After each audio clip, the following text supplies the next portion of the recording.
Les appels au calme lancés hier par le président sud-africain Jacob Zuma ne semblent pas avoir été entendus. Les agressions dirigées contre des immigrés qui durent depuis près de 3 semaines se sont poursuivies à Durban et Johannesburg, où des magasins ont été pillés. Dans les pays africains, c'est l'indignation face à ce courant xénophobe qui pousse les étrangers à fuir en masse.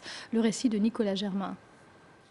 Face aux attaques xénophobes en Afrique du Sud, plusieurs pays du continent proposent d'évacuer leurs ressortissants. Le Malawi, par exemple, a loué des bus pour 500 de ses citoyens. Pour eux, ils n'ont pas le choix, ils doivent fuir.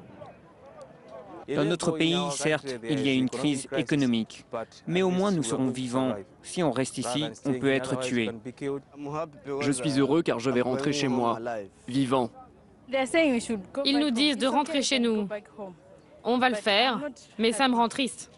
La majorité des victimes sont d'Afrique subsaharienne et dans les pays voisins, la colère monte contre les Sud-Africains.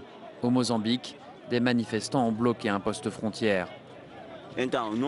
Nos frères ont été tués, mais nous ne voulons pas faire la même chose. Nous demandons juste aux Sud-Africains de ne pas venir ici au Mozambique. Et ceux qui sont ici doivent partir. Au Zimbabwe, les manifestants se sont réunis devant l'ambassade sud-africaine. Leur message est le même que celui de la CEDEAO, le bloc régional de l'Afrique de l'Ouest. Dans un communiqué, elle déplore fermement que les ressortissants de pays qui se sont sacrifiés pour vaincre l'apartheid sont aujourd'hui assassinés.